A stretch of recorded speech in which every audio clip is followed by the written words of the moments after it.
Hola, Dios te bendiga. El pasaje de hoy está en Nehemías 13 y el título que tiene en la escritura es Reformas de Nehemías. Conocemos que Nehemías fue movido por Dios para ir a Jerusalén y hacer una restauración, una reedificación de los muros, y no solamente ello, sino también establecer nuevamente el orden divino de Dios en cuanto al templo, el ministerio y los mandatos de Dios para su pueblo. Así cuando Nehemías obtiene todos los recursos, la provisión dadas por Dios a través del rey y se desplaza a Jerusalén, empieza este proceso de restauración y de reconstrucción. Entonces vemos que ellos llega un momento en que escuchan la palabra de Dios y lloran, se arrepienten porque están entendiendo que pecaron contra ese Dios santo que les tomó por pueblo, ese Dios que ha tenido misericordia de ellos, ese Dios que les ha perdonado sus desobediencias y rebeliones, pero también ese Dios que les ha corregido y les ha disciplinado por cuanto Él les ha advertido que la desobediencia traía consecuencias a sus vidas y a sus familias. Así que ellos estaban pasando por unos en el exilio en Babilonia y otros estaban en Jerusalén, pero en ruinas.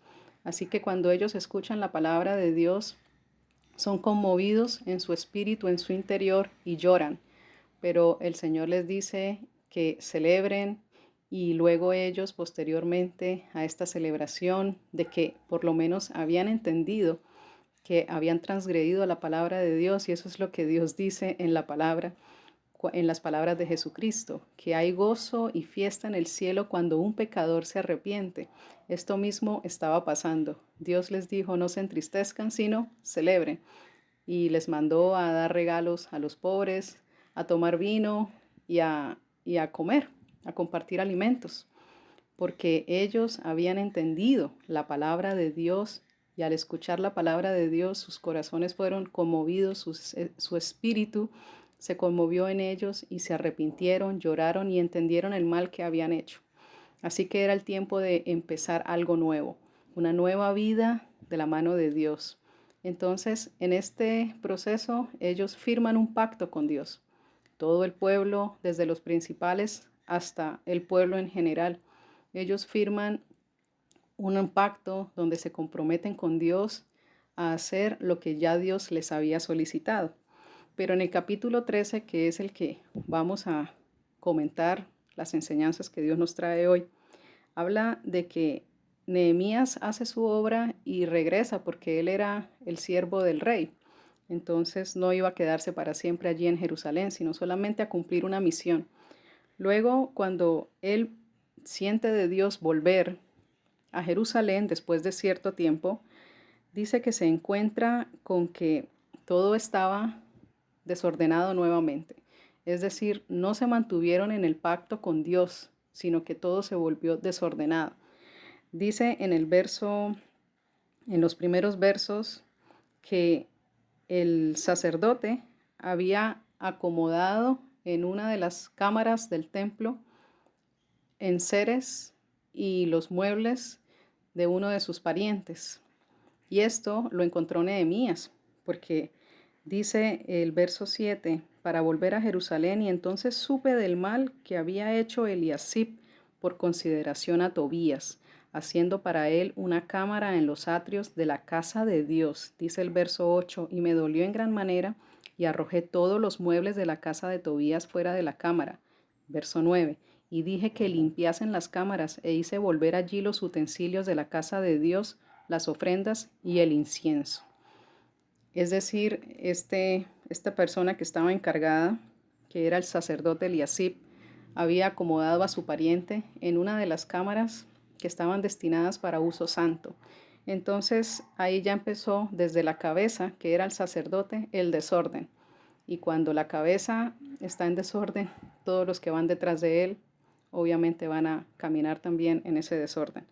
Luego vemos que hay otra cosa que encuentra Nehemías que también volvió al caos. Y dice que no se estaban dando las ofrendas y las porciones que correspondían a los levitas.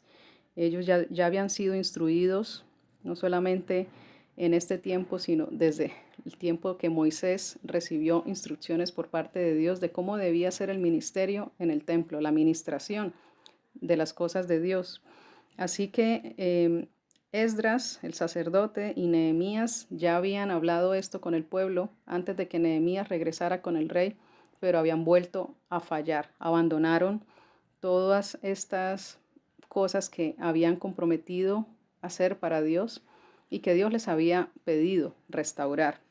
Y dice en el verso 11, entonces reprendí a los oficiales y dije, ¿por qué está la casa de Dios abandonada? Y los reuní y los puse en sus puestos. No se estaban dando los diezmos, no se estaban dando las porciones.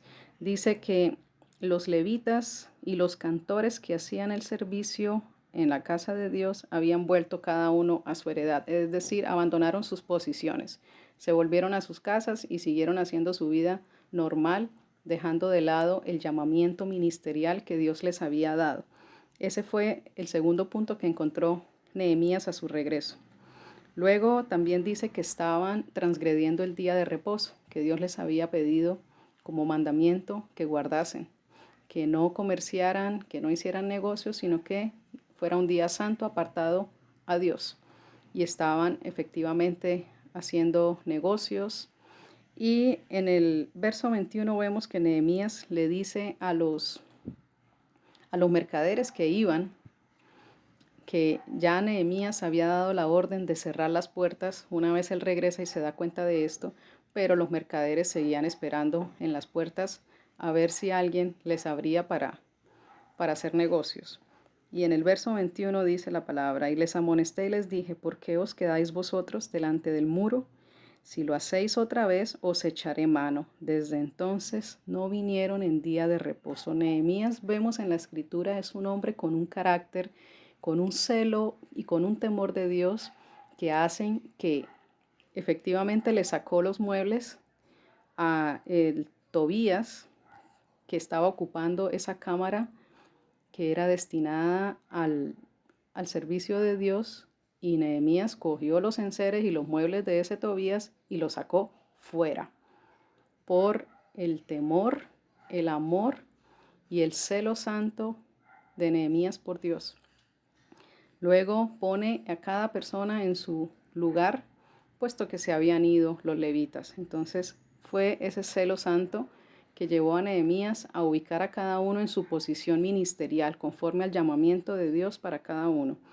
Y luego, en este tercer punto, le hace prácticamente amenazas a esos mercaderes que si se siguen acercando en el día de reposo a las puertas de Jerusalén, pues efectivamente iban a tener consecuencias más drásticas. Y eso lo hace un hombre con un corazón aguerrido a las cosas de Dios, en amor y en temor de Dios verdadero. Luego también, mandó purificar, dice que mandó purificar y aguardar las puertas y santificar el día de reposo. Luego vemos un cuarto punto que él encuentra, y es que se habían vuelto a juntar matrimonios disparejos, es decir, en yugo desigual.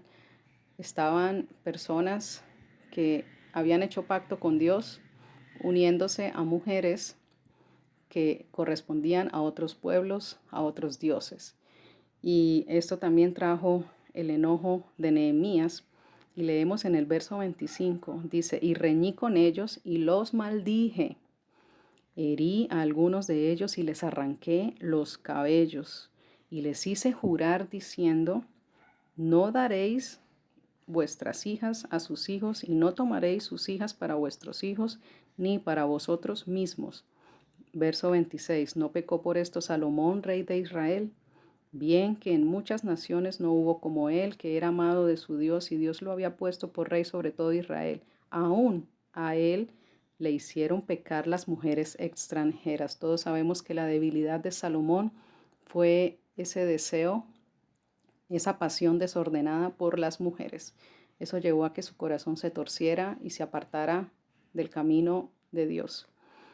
Así que en este caso también Nehemías se encuentra nuevamente que ya habían despedido a las mujeres extranjeras, ya eso había pasado, cuando ellos firman el pacto, ya esas mujeres habían salido del pueblo con sus hijos y nuevamente estaban volviendo a lo mismo, es decir, el corazón del hombre nuevamente con la tendencia a la desobediencia, a la palabra de Dios, a hacer lo que no le agrada a Dios y más aún a lo que ya el hombre sabe que trae consecuencias a su vida por cuanto ellos vieron la disciplina, la corrección de Dios y el enojo de Dios por causa de la desobediencia y las consecuencias que habían visto era la destrucción del templo, la destrucción de las murallas, la ciudad de Jerusalén en ruinas y otros cautivos en Babilonia. Todo esto no fue suficiente para que ellos quisieran cambiar su vida realmente y consagrarse a Dios definitivamente, sino que la tendencia siempre era arrepentirse, pero luego volver a los mismos caminos apartados del Señor. Entonces aquí ya estaban nuevamente juntándose en yugo desigual y entonces ya se estaba perdiendo nuevamente el idioma santo, sagrado para ellos y todo esto estaba contaminando ciertamente el sacerdocio. Así que el Señor nos da aquí unas enseñanzas que debemos tomar y meditar en esta escritura y meditar en nuestras vidas, en nuestros caminos y como dice la palabra, volvámonos al Señor. Si estamos fallando en alguna de estas cosas, cada quien por la revelación del Espíritu Santo lo entenderá. El Señor nos mostrará qué es lo que estamos haciendo que de pronto está contaminando nuestra vida espiritual y está haciendo que quizás nuestros caminos se tuerzan y nos apartemos de pronto de ese camino que ya Dios ha trazado para nosotros. Y tiene que ver con la obediencia a Dios en base a nuestro compromiso y en base a nuestro llamamiento como hijos de Dios, que ya no nos pertenecemos a nosotros mismos, sino que somos propiedad de Dios porque nos ha comprado con la sangre de Cristo y por tanto nuestras vidas no nos pertenecen, sino que son de Dios, le pertenecemos a Dios y así como somos propiedad de Él, estamos sujetos a Él y debemos hacer conforme Él nos mande, nos llame o nos diga en su palabra que debemos hacer. Así que la desobediencia es un punto que el Señor desea que hoy meditemos si estamos siendo obedientes a su palabra. Segundo, aquí también habla de la misericordia de Dios, de que a pesar de que ellos habían hecho un pacto con Dios y de que se habían arrepentido porque entendieron que habían hecho mal, volvieron a sus malos caminos, pero la misericordia de Dios fue traer de vuelta a Nehemías para traer una restauración y un orden divino nuevamente. Esa es la misericordia de Dios oculta en este pasaje, porque si Dios no envía a Nehemías, ellos siguen en su vida desordenada y realmente va a venir ya el enojo de Dios en una forma mayor.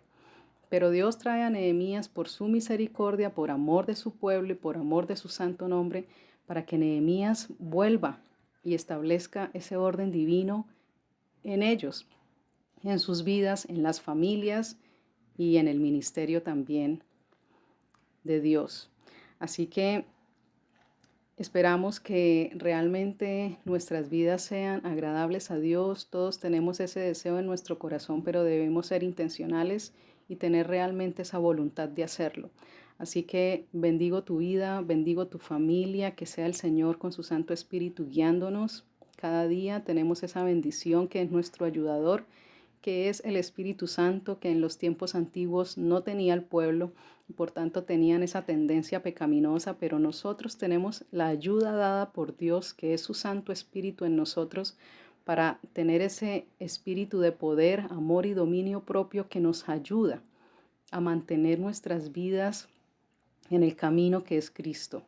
Que así sea en nosotros, en nuestras familias, que podamos ver la gloria de Dios manifestarse en nosotros, en medio de nosotros, que podamos darle gracias a Dios cada día por su misericordia, porque realmente es por ella que estamos en pie y que nuestras familias cuentan con su bendición y su divina presencia, que es lo más precioso y maravilloso que tenemos.